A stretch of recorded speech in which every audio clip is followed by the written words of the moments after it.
Vamos lá, vamos começar. Vamos iniciar nossa reunião. Hoje a gente vai dar continuidade ao livro Cartas do Diabo ao Seu Aprendiz. E aí a gente hoje vai ler a carta 5, né? E a carta 6. É um livro bem interessante. Aparentemente está sendo, como é que eu posso dizer? É bem... A palavra até fica de cabeça. Não é revelador não. É muito interessante. É muito... peculiar, eficaz. Ele tem uma... Como é que eu posso... Qual é a palavra? Fugiu a palavra da cabeça, mas quando a pessoa é criativa, sim, muito criativo, né? Basicamente o livro fala de cartas que um diabo, né? Que até então eu não sabia que existia mais de um, mas eu achei que era só um diabo e os outros bichinhos, né? Mas o livro trata de um diabo, que seria um diabo de uma patente mais alta, talvez um general do exército ali, um major, não sei, e falando para o seu discípulo, né? Sobre algumas coisas que ele faz de errado e que ele faz de certo para converter os humanos ao seu senhor, né? Que ele usa lá o termo lá que eu esqueci, que ele fala tipo, o nosso pai malignidade. Exatamente. Nosso pai que está nas profundezas, exatamente. E é um livro muito interessante. Hoje a gente vai ler a carta 5 e a carta 6, comentar um pouco sobre ela, que eu também achei muito legal e até pesada no início, principalmente por algumas coisas que ele fala no início da primeira carta, que é a carta 5 que a gente vai ler. E aí fiquem à vontade aí, meninos, para comentar e para começar, beleza? Beleza, eu fiquei com a carta 5, né? Ele inicia falando, no caso o Diabo Mestre, né? O aprendiz dele, ele inicia falando sobre a guerra, né? Sobre o relato dele, da felicidade com que o aprendiz estava por causa do início da guerra, no caso da Segunda Guerra Mundial. E ele relata um pouco sobre isso, como ele estava feliz por causa disso, no caso o aprendiz, e que ele estava festejando e tudo mais, mas que ele não deveria ficar tão assim, que ele deveria ter foco na missão dele, né? E isso revela um pouco daquilo que o diabo ele faz realmente. Ele não perde tempo. Às vezes a gente acha que por causa de determinada situação a gente tem que fazer tal coisa e tal, e a gente não percebe que o diabo ele não perde tempo para nos atormentar. Ele está o tempo todo ao nosso redor, ele está o tempo todo tentando de alguma forma nos fazer cair, nos fazer derrubar, e muitas vezes a gente não percebe isso, né? Então ele mesmo mostrando lá que ele estava feliz por isso, o aprendiz, o mestre lembra ele, olha, você não pode ficar assim, lembre que você tem um foco, lembre que você tem uma missão. E isso chamou muita atenção nesse início da carta. O que vocês acharam disso? A primeira coisa que eu achei massa é que tocou no assunto de guerra. Eu sinceramente, não me lembro, sei lá, do Novo Testamento da palavra, falando sobre um assunto que envolvesse guerra, tá ligado? Guerra, tipo guerra mesmo,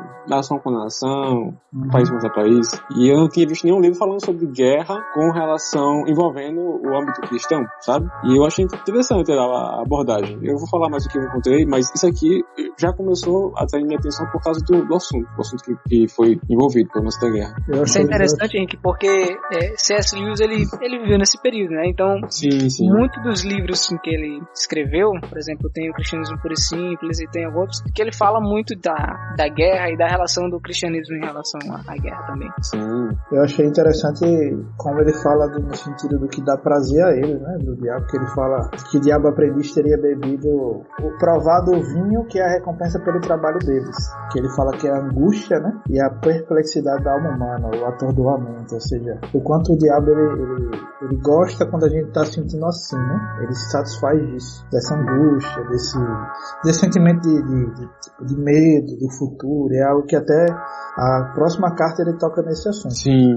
Mas isso que Pedro... Exatamente. Isso que Pedro falou a respeito das guerras, eu até anotei aqui, que eu achei interessante, porque ele fala mais pra frente que a guerra, ele fala que existem tendências inerentes ao sofrimento, à guerra, que muitas vezes não atuam em favor do diabo, né? E isso toca naquele ponto de quantas vezes o sofrimento, né? As dificuldades que a gente passa, podem nos levar mais pra perto de Deus, e o diabo sabe disso. E aí ele usa um termo de, tipo assim, a melhor arma que o diabo tem seria dar ao ser humano a satisfação, né? O sentimento de satisfação e tal. E isso é muito interessante. É algo que a gente tinha até comentado nas cartas passadas a respeito da questão do sofrimento e de como isso é algo que glorifica o homem, a Deus, né? Em alguns pontos, em certas partes. Eu vi esses pontos no começo, né? Eles falando, tipo, temos que ter cuidado para que esses homens, né, nesse momento de angústia, porque já passando por esse cenário de guerra, eles não venham entregar as suas vidas ali naquelas dores, né? Ele fala assim, tanto que ele fala que se não tivermos cuidado, e aí no caso do diabo, né, os diabinhos lá, corremos o risco de ver esses homens entregando suas dores nas mãos de Deus, né, que fala do inimigo. E é justamente nesse cenário de angústia da guerra, né, em questão, que aí tem ambos os lados, né? Tem gente que fica com raiva da situação e acredita que não existe um Deus, e tem o pessoal que acaba buscando a Deus, né, entregando essas dores numa esperança, né? Então acho que isso aí é muito interessante, Matheus, porque a gente fala da guerra, mas a gente pode falar do contexto atual que a gente vive, que é um contexto de pandemia, e é um contexto de incerteza. Assim como uma guerra, por exemplo, você vê milhares de pessoas morrendo,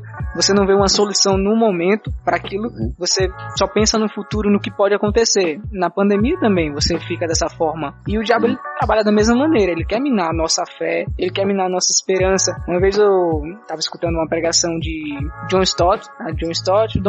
Piper, e John Piper ele cita, por exemplo, o diabo ele tenta se alimentar da nossa fé. O café da manhã dele é a nossa fé, ele quer se alimentar disso. Então esse é o desejo dele, é minar totalmente a nossa fé. Então quando a gente tem uma situação como essa, ele quer essa oportunidade justamente para tirar a nossa esperança. É como ele diz agora no capítulo 5 também, ele fala: foque no seu paciente. No caso, o paciente, ele diz pro aprendiz: foque no seu paciente, que é o ser humano, na pessoa com que ele deve tratar, no caso, entre aspas, e ele diz: foque no seu paciente, faça com que ele viva num contexto de ansiedade, de não saber o que vai acontecer no futuro, com que ele não tenha esperança, e isso vai fazer com que ele vá para a casa do nosso Pai nas profundezas, e isso é muito forte pra gente.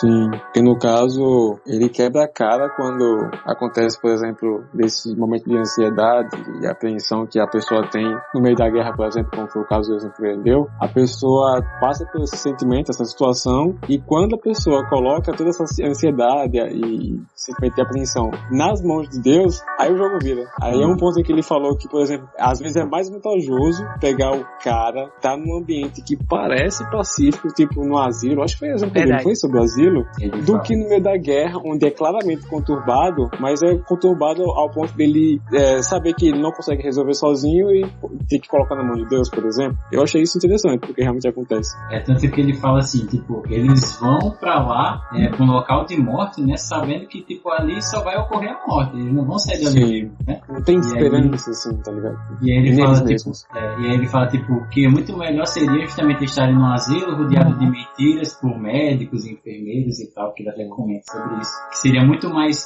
fácil pra ele agir, né? Teria um campo mais propício pra isso. É um ambiente que parece pacífico, mas, enfim, não.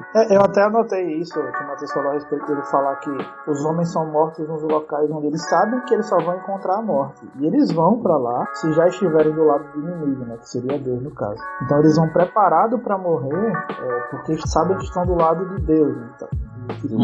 Isso me remeteu àquela coisa da importância de viver uma vida sabendo que a morte faz parte dela. E quando ele fala do seria melhor que ele estivesse num asilo, ou entre médicos que mentem, né? Enfermeiras que mentem, amigos que mentem, eu percebi justamente aquela coisa de você estar de um lado de pessoas que só falam aquela, vamos dizer assim, aquela mensagem motivadora de não, você vai conseguir, você vai sair, você tem que ter fé, se você tiver fé, você vai conseguir, porque tipo, isso faz com que a pessoa meio que se distancie da realidade, tá ligado? Se distancie expectativa, né? Isso, tipo, e a expectativa no lugar errado, né? Então, tipo, é muito importante essa ideia do viver uma vida sabendo que a morte faz parte dela. A gente até leu no livro lá do Michael Orton, do Simplesmente Crente, que ele fala sobre isso, né? De você, tipo assim, se você saber que o seu tempo é curto, ou seja, você saber que você vai morrer faz com que você viva uma vida mais prudente. E se você fica sendo alimentado só no sentido de ego, ou de que você vai conseguir, de que vai dar tudo certo e tudo mais, você simplesmente não vive a vida que Cristo queria que você vivesse, porque você vive baseado em uma fé que não existe, digamos assim. E eu achei muito pesado realmente isso, tá ligado? Que ele falou a respeito de ser... Ele prefere que o ser humano fique ali do lado de pessoas que mentem, talvez com aqueles feedbacks positivos, mentirosos e falsos, né? Tem até um versículo em Provérbios que fala sobre isso, que é melhor a verdade que dói, alguma coisa assim, do que a mentira daqueles hábitos que são bons e tal. E isso são é muito todos. pesado. Isso, exatamente, são todos. Isso é muito pesado, porque às vezes a gente prefere, às vezes não, a gente normalmente prefere estar rodeado de pessoas que mentem, né? Que ficam ali só dando tapinha alimentando o ego. Exatamente. E isso é muito pesado. Tem uma parte que é muito interessante também, que ele fala que é bom pra ele quando o ser humano continua com aquele pensamento de que acha que vai viver pra sempre, que nunca vai morrer, que não tem um final. Então ele diz que esse pensamento, essa comodidade, pra ele é muito bom. Ele tem que deixar o ser humano o máximo possível com esse pensamento, porque isso realmente vai ajudar o diabo, no caso, não o ser humano. E isso é muito interessante a gente perceber, porque tem gente que não pensa, por exemplo, no futuro, no que vem, no que virá, né? E fica achando que realmente a vida é pra ser vivida e tudo mais, que eu não tenho que me importar com nada, meu futuro com nada. Cristo disse para nós que aquilo que nos espera, aqueles que são de Deus, né, aqueles que pertencem a Ele, é muito melhor, é muito maior do que podemos imaginar e muito melhor do que alguém já viu, já pensou ou até mesmo imaginou. É como se vivessem sem esperar pela consequência, né? O Léo também fala sobre isso. Tem uma parte lá em um dos versos que fala tipo: olha você jovem, tá vivendo sua vida aí, viva mesmo, viva do jeito que você quiser, só que depois lembre que a consequência vem. E tudo que você fizer, né? É pagar por tudo que fizer. Lá em Eclesiastes, o final do Eclesiastes, irmão. Salomão fala justamente isso. E ele fala de uma perspectiva de um homem que viveu tudo, né? Porque ele se entregou a prazeres de vinho, de mulher, ele buscou sabedoria, ele provou de tudo. E aí no final ele fala, tipo assim, viva a vida, faça o que você quiser fazer, porém saiba que Deus vai prestar conta de tudo que você fizer. Então, tipo, esse convite é uma vida que aparenta ser uma vida bem vivida, mas na realidade é uma vida responsável. E na realidade é uma vida responsável, né? Tipo, você vive achando que não tem consequência, você vive achando que, tipo assim, a conta nunca vai chegar. Ou você vive achando que, tipo, eu tava pensando sobre isso, eu até botei aqui no final, foi a última coisa que eu escrevi a respeito dessa carta, foi uma parte da carta que o C.S. Lewis fala que o diabo diz, né? Falando sobre Deus, que o inimigo deixou bem claro, o inimigo é Deus, para os seus simpatizantes humanos, que o sofrimento é parte essencial do que ele chama redenção, ou seja, passar pelo sofrimento, passar pela dificuldade faz parte do que Deus chama de um processo de redenção, um processo de santificação, um processo, né, de crescimento, de amadurecimento. E hoje a gente vai para um outro lado, que é o lado do que ele cita das pessoas no asilo que mentem. Parece que hoje tudo que dá errado é do diabo. Não sei se vocês já pensaram nisso. Tudo que está errado é do diabo, né? E se não deu certo ainda é porque não foi o tempo de Deus, mas as coisas vão dar certo. Você tem que continuar tentando. Não importa, vai dar certo. E como o Juliano Som falou na pregação, as pessoas não gostam nem de falar de morte, né? Deus me livre que falar de morte.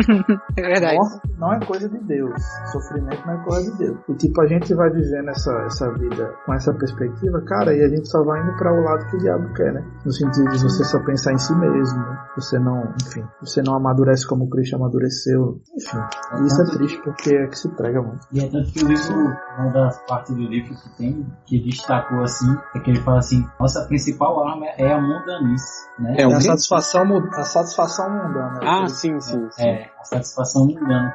É tudo que essa vida pode oferecer. E aí ele enche disso na sua cabeça, tira o foco, né, do eterno, né? Que distraindo de novo, como sempre faz. E aí muda a cabeça do cara totalmente. E ali é a principal arma, é o objetivo dele. O principal é pensa aqui. Exatamente, é capturar a mente do ser humano, capturar o foco dele. É como colocar sabe aquele negócio que você bota no cavalo, pro cavalo ficar olhando pro lado? Você bota um negócio só pra ele olhar pra um canto. É tipo isso que o diabo tenta fazer com a gente, só colocar um negócio pra gente ficar olhando, focando só no mundo, naquilo que ele quer. E a gente esquece de olhar pra Deus, tudo aquilo que Deus tem pra nós, além dessa vida, no caso. Não que a gente não possa viver as coisas de Deus aqui. Tem uma coisa... tem uma frase de Juliano Som que eu lembrei, que acho que o Matheus lembra também, que ele fala que o cara, ele falando sobre questão de morte, né? E como as pessoas não pensam nisso. Ele diz que hoje as pessoas vivem como se não tivesse morte e morrem como pessoas que nunca viveram de verdade. E isso é muito real. E nessa questão do sofrimento, no final da carta, o diabo mestre, ele diz para o seu aprendiz sobre o sofrimento. Ele diz assim: mas eu descobri que, mesmo nesse instante, no caso do sofrimento, se ele buscar refúgio no inimigo, no caso, se alguém, a pessoa, o ser humano, buscar refúgio em Deus, quase sempre será atendido. Então, mesmo nesse momento de sofrimento, que é uma passagem que nós devemos realizar, que todo aquele que é cristão tem que passar para ser forjado e tudo mais, mesmo nesse instante, se nós buscarmos refúgio no Senhor, Ele vai nos fortalecer. Isso é muito eu acho interessante. Eu acho interessante falar sobre essas questões, apesar de não ser algo que a galera gosta, né? Falar sobre sofrimento. Não porque o sofrimento é algo bom. Ninguém é masoquista, né? Tipo assim, me alegra, que prazer, tô feliz que eu tô passando fome. Não é o caso. Esse tipo de problema que eu tô passando, cara. A Bíblia não fala que Jesus estava lá no deserto passando fome, cantando e alegre porque estava passando fome. Ele não estava. Mas a gente entender que o sofrimento faz parte da nossa vida por uma consequência de um pecado. Então, tipo assim, se você vive achando que você não vai sofrer, você vive longe da ideia de que existe um pecado, e esse pecado fez com que a gente nos deu, né, digamos assim, não recompensas, mas nos deu algumas consequências que a gente vai ter que viver, cara. Nós somos pecadores, existe uma consequência por causa disso. Quando você lê Gênesis lá, vai ter.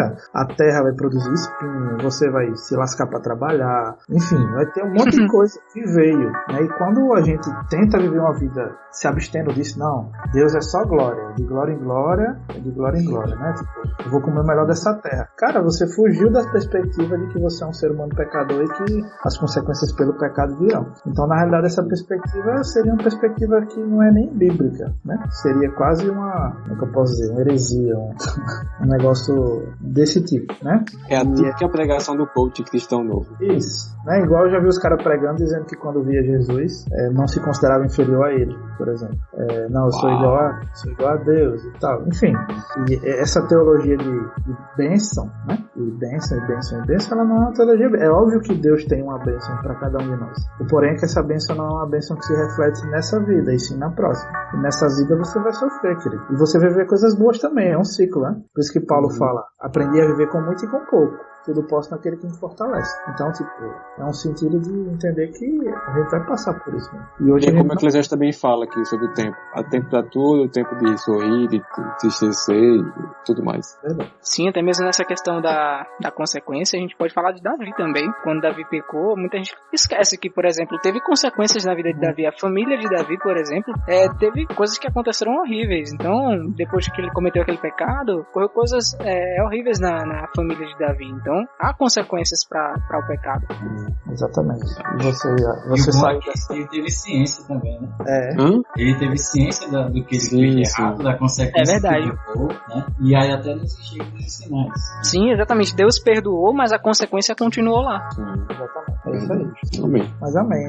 Esse capítulo foi bem interessante nesse aspecto, né? Dele tocar nesse assunto da guerra que o Henrique falou e de como essas dificuldades muitas vezes nos trazem para perto de Deus e como muitas vezes aquele lugar de alento, né, ou de, como o texto fala, mentira, são lugares que nos afastam de Deus. Então a gente entender que o sofrimento faz parte, as dificuldades fazem parte, e muitas vezes elas nos aproximam e nos fazem entender a nossa condição mesmo de pecador e de uma redenção futura. Sim. Amém. Carta 4 é isso. E a gente já vai dar continuidade à carta 5.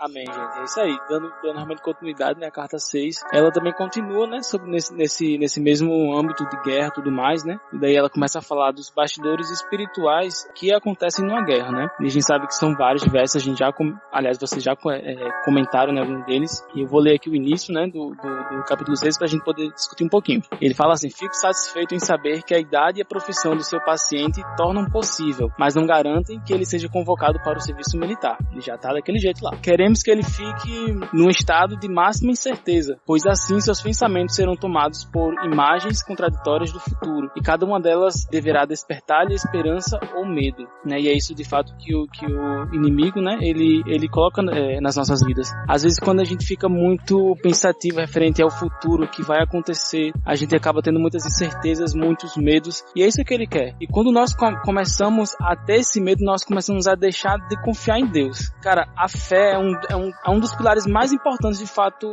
de uma vida cristã, sabe?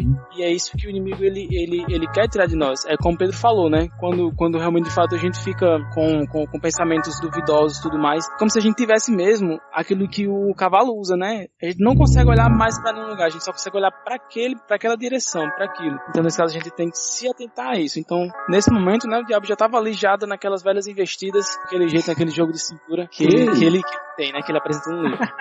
A história desse cara parece, sabe com quem? Eu percebi agora. Com o Rafinha, irmão de Josiel. Ele tava num suspense e ansioso pra saber se ele iria conseguir a vaga no serviço militar, mas ainda havia incerteza. Ele não tinha conseguido a vaga. Eu lembro que o Rafinha na época tava nessa vibe aqui também. Lembrei agora. Mas é isso mesmo. Ele tava mais animado. Uma coisa que eu percebi também essa questão, um dos alicerces é a fé. E outra coisa que é muito importante é justamente o conhecimento da palavra, né? Porque se você não entende, né, a Bíblia, você não lê a Bíblia, o que a mensagem fala, né, sobre realmente o fim dos tempos e tudo mais, e que há uma coisa após isso, que é a eternidade com Cristo, você realmente fica nisso, com dúvidas, sem saber o que vai acontecer.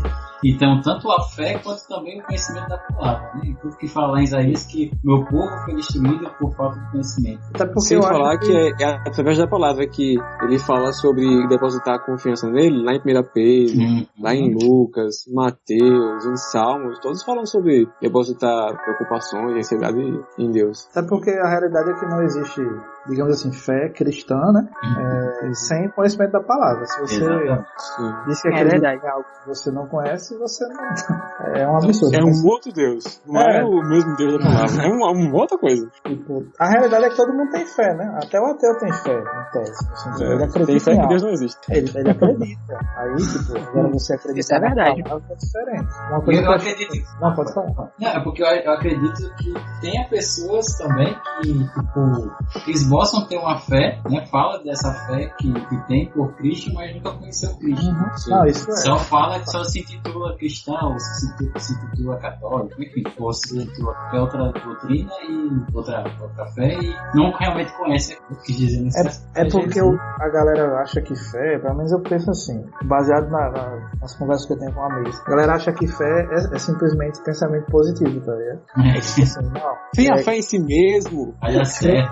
Você vai conseguir. Creia que vai dar certo. Creia que vai dar certo, cara. Tipo assim, pense coisas positivas que isso atrai, né? Tipo assim. Aí o cara usa até aquela palavra lá do provérbio, não sei se é Salmo, que fala que a boca tem poder para dar vida e morte. Aí o cara acha que ali ele tá dizendo que se você falar demais, vai acontecer porque, tipo, então isso não é fé. Pelo menos assim, isso é fé, mas não na perspectiva cristã, né? O que eu achei interessante no início desse capítulo, e foi até o que Mateus tocou no assunto, ele fala Deus quer fazer com que os homens se preocupem somente com o que eles fazem, né? Com o que eles têm para fazer ali. E o diabo quer fazer com que a gente fique pensando no que poderá acontecer, tipo assim. Enquanto Deus está querendo que a gente tenha uma segurança nele, independente do que está acontecendo, o diabo fica o tempo todo jogando dúvida na nossa cabeça sobre as consequências do que pode acontecer. E é interessante que essa carta fala não do objeto que me faria ficar com medo, e sim do medo em si. Tipo assim, o cara nem pensa mais, eu vou ficar com medo porque eu vou morrer. Não, o cara fica com medo porque ele tá com medo e acabou. E a única coisa que tem na cabeça dele é medo. E aí vem o texto que o C.S. Lewis usa, né,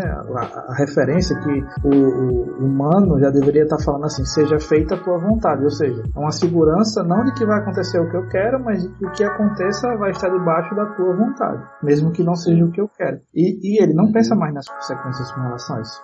Eu trago isso até pra mim. Tipo assim, eu passei muito tempo com a dúvida do que fazer com relação àquele assunto que a gente comentou no GD. De tipo assim, eu faço ou não faço, eu obedeço ou não obedeço. E pra obedecer, não foi difícil, porque eu pensei em muitas consequências, tipo assim, vou perder muita coisa, vou me afastar de muita coisa que, entre aspas, eu achei que construí e tal. Eu parei de pensar simplesmente no seja feita a tua vontade. Quando eu decidi tomar a decisão realmente de seguir, de obedecer, Deus me deu uma palavra de que tipo era assim, Diego, obedecer custa alguma coisa, mas não obedecer custa tudo. Tipo assim, você pode até sofrer algumas coisas por ter o pensamento de seja feita a tua vontade. Agora, se você não tiver esse pensamento, no final isso vai lhe custar toda a sua vida. Então é muito mais importante você ter essa consciência de Deus, faça o que o Senhor quiser, do que ficar com medo achando do que pode acontecer, porque Deus está no controle da sua vida, cara. Isso é fé, né? É entender que Deus está no controle da sua vida. Podem acontecer coisas que você não quer, mas ele não deixou de perder o controle. Tipo aí, o Vasco deixou de ser líder. Meu Deus do céu. Deus está no controle ou não? Não poderia ser. Os flamenguistas ficam doidos. Os cariocas. Tem os caras com a fé aí que o time ia ser campeão e tal, entendeu? É uma fé circunstancial.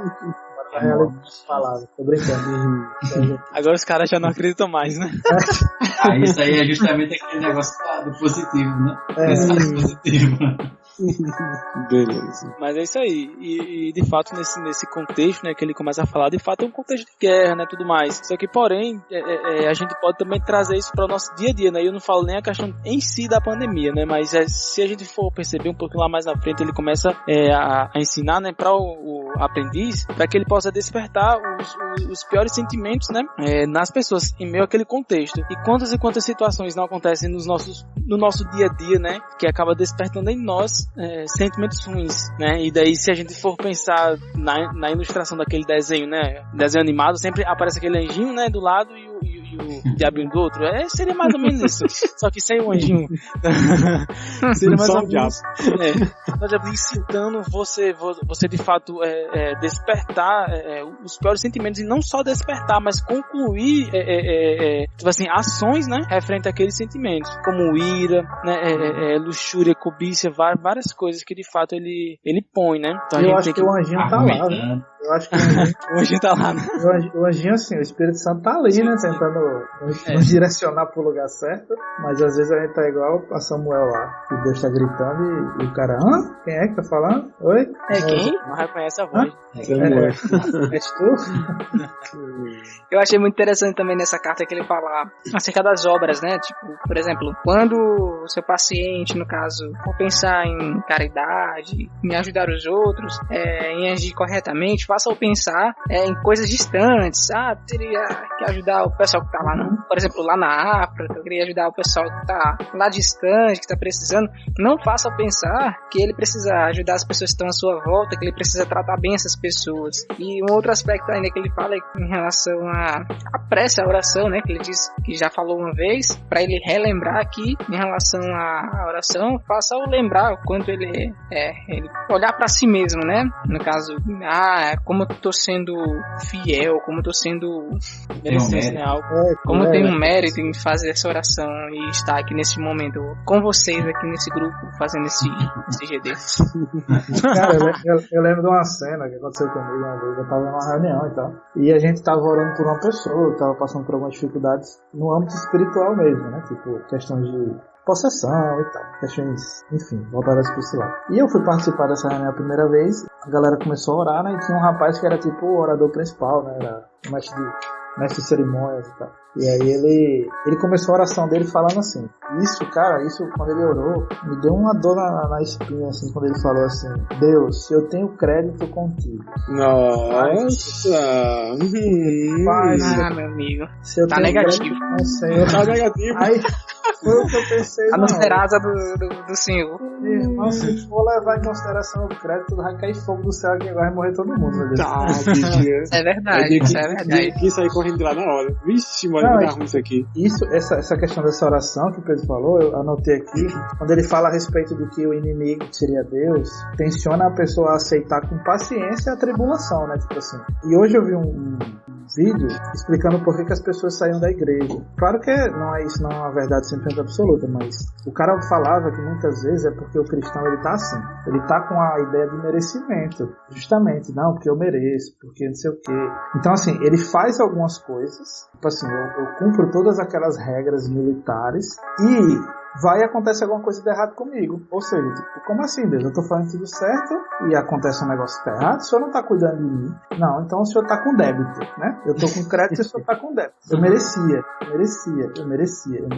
O cara pulou aquele texto que fala sobre as aflições da vida. Na vida, tereis aflições. Exato, cara. Eu lembro do texto de Jó lá, cara, que Jó pergunta pra Deus o porquê que tinha acontecido isso com ele. Eu lembro até, eu vi um meme até dizendo assim, que Jó questiona a Deus alguma coisa, né? Tipo, Jó pergunta assim, não, por que aconteceu? E aí Deus fala, onde você estava quando eu formei o mundo? Se é que você acha que sabe de alguma coisa. É tipo Jó tentando perguntar pra Deus por que, e Deus dizendo assim, é da sua conta?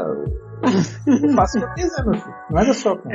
É tipo aquela passagem que acho que Pedro, Jesus fala alguma coisa pra Pedro, né? Mas senhor, e aqueles ali, o que vai acontecer com eles? Aí, não, foi aquela passagem que ele tá seguindo ele e é da sua conta. É da sua conta? Se eu quiser que ele viva, não sei quando. Fica a sua vida, tá ligado? Fica na sua. Engraçado que ele já tinha levado umas porradas, né?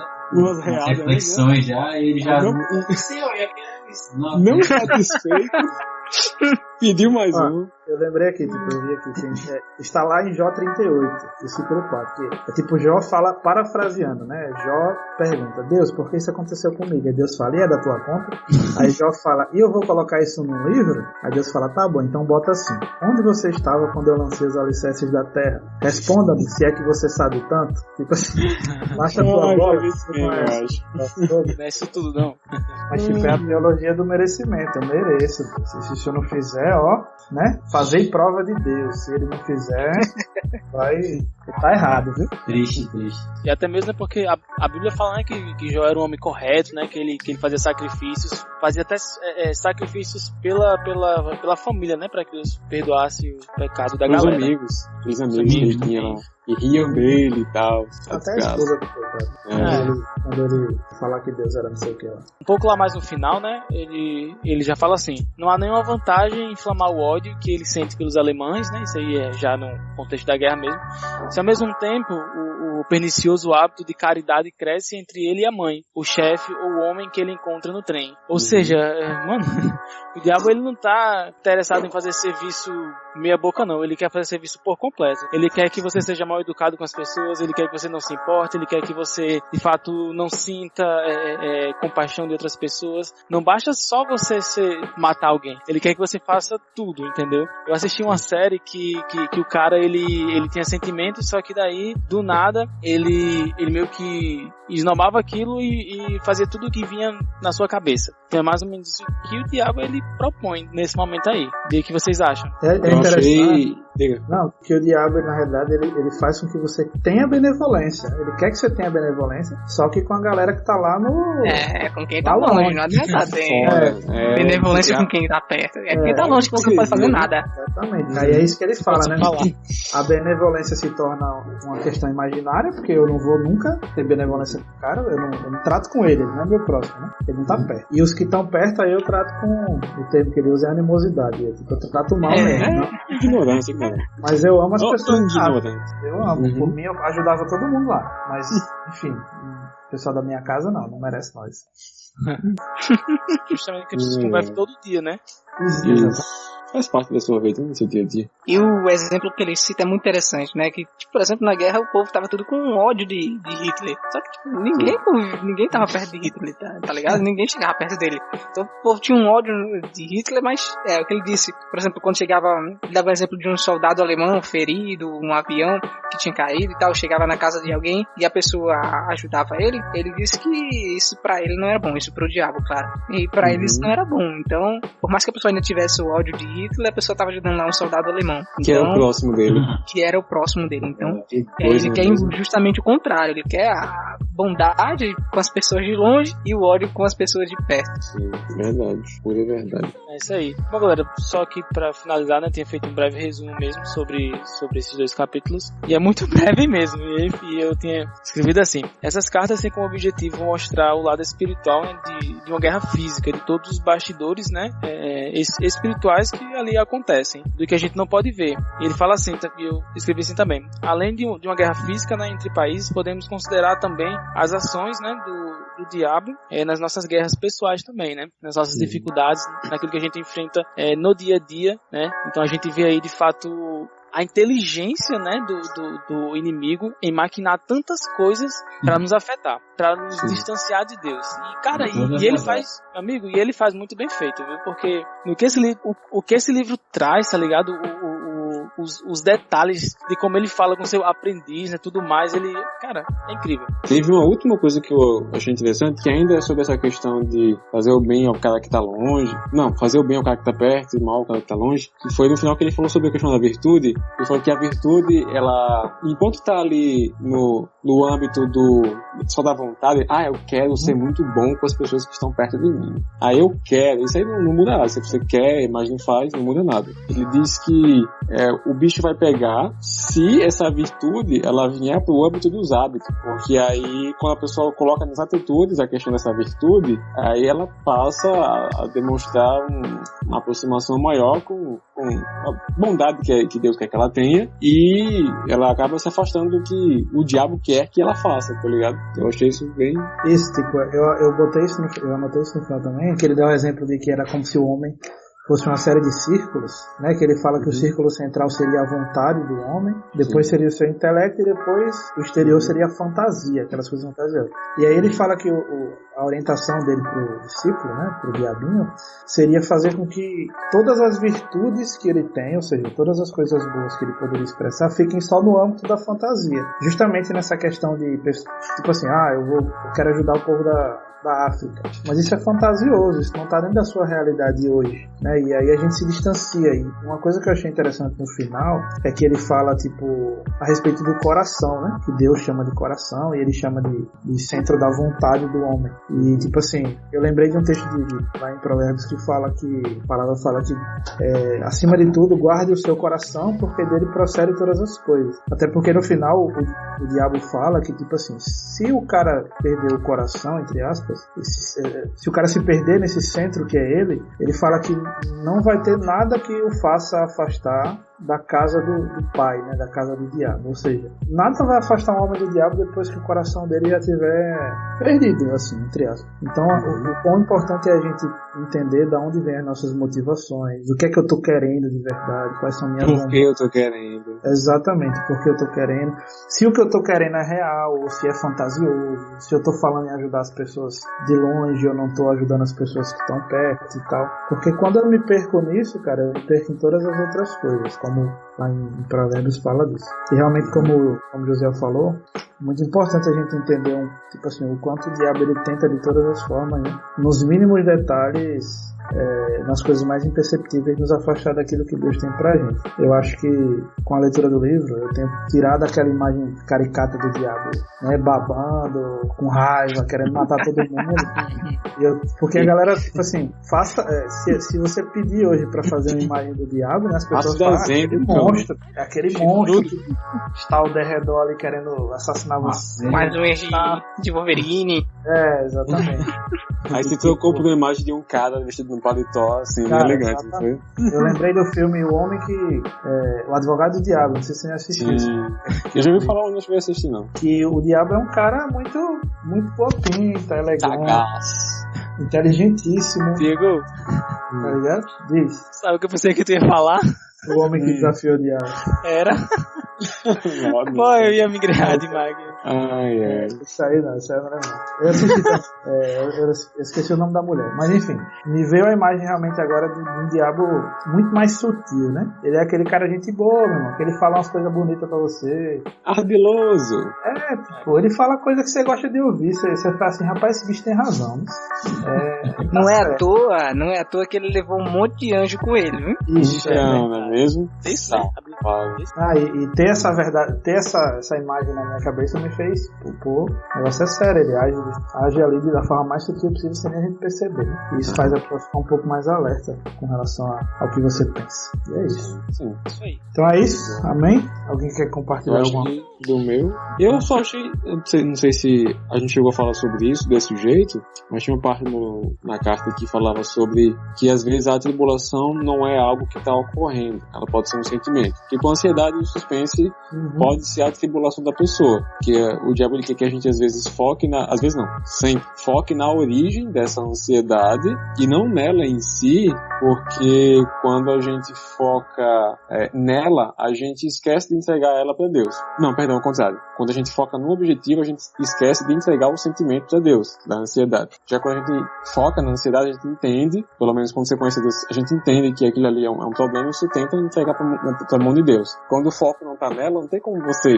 perceber, né, que aquilo ali que é o problema, a ansiedade que é o problema. Eu até tinha botado isso a respeito de você entender que o problema não é nem o objeto em si, mas né, seria o problema mesmo. Tipo, não é nem a ansiedade, é só o fato de você se sentir ansioso. Isso, e não é, digamos assim, não é o porquê que eu estou ansioso, né? O que aconteceu para que eu ficasse ansioso? Não, eu só estou ansioso e pronto. Não aconteceu nada, é porque eu sou ansioso. Mas, amém. No final eu só botei anotar essa parte que ele fala a respeito de você tratar os mais próximos com animosidade, né? E tratar os mais distantes com benevolência. E eu até botei tratar entre parênteses, porque se eu parar pra pensar, a gente não trata, porque a gente não tem contato. Ou seja, não tem como eu tratar uma pessoa com benevolência que eu não tenho o mínimo de contato com ela. Então é imaginário. Isso entra naquilo que a gente falou a respeito de ser religioso, né? Eu estar orando aqui, meu filho passa na minha frente, eu sentar lá, tapa na cabeça do menino dizendo: sai daqui! Miserável, tá atrapalhando meu culto a Deus. Meu culto a Deus. Isso Tem um áudio mais ou menos assim, uma mulher orando, falando assim, gente, eu quero que você faça oração junto comigo. Aí depois passa alguém reclamando, acho que tem um áudio assim, viu? A expressão mais pura e bonita de uma adoração a Deus. Expressão religiosa. Mas amém. É isso. A gente encerra por aqui essas duas cartas. Próxima semana a gente se reúne de novo para comentar as próximas. Acho que nas próximas a gente vai comentar 3, não sei, tá sendo rápido, tá sendo curto. Talvez dá pra comentar 3 que a gente consiga terminar mais rápido. Amém? Queria que alguém orasse aí para encerrar. Pode ser um dos meninos que falou aí, que deu a... Ai, Pedro. Pedro não. Vou até botar no mudo aqui. Chama, Pedro. Amém, vamos orar. Pai, nós queremos te agradecer, a Deus, por tudo que o Senhor tem feito. Te agradecemos por este momento, Pai, que podemos aprender contigo, podemos compartilhar da tua palavra, teu conhecimento, Pai. Que o Senhor possa realmente, teu Espírito Santo venha tomar a nossa mente, possamos realmente refletir sobre tudo que foi falado, Pai. Que o diabo ele não cesse, ele não se cansa, Deus. Que nós possamos realmente ter esse entendimento, Pai. Mas que possamos também entender que o Senhor está ao nosso lado o tempo todo. Nós podemos nos refugiar em Ti. Nós podemos confiar em Ti. Nós podemos colocar toda a nossa força em Ti. Nós podemos colocar toda a nossa esperança em Ti. Nós podemos colocar toda a nossa fé em Ti. Todo o nosso sofrimento em Ti. Ó Deus, que possamos realmente compreender que Tu és a nossa rocha. Ó Deus, glorificamos ao Teu santo nome. Pedimos que o Senhor venha nos abençoar, Pai. Abençoa cada pessoa que vai ouvir essa conversa, Deus. Que elas possam realmente compreender, Deus, que Teu Espírito Santo venha tocar em cada coração, Pai. Te agradecemos por tudo. Pedimos que continue conosco, Deus, em nome de Jesus. Amém. Amém. Amém.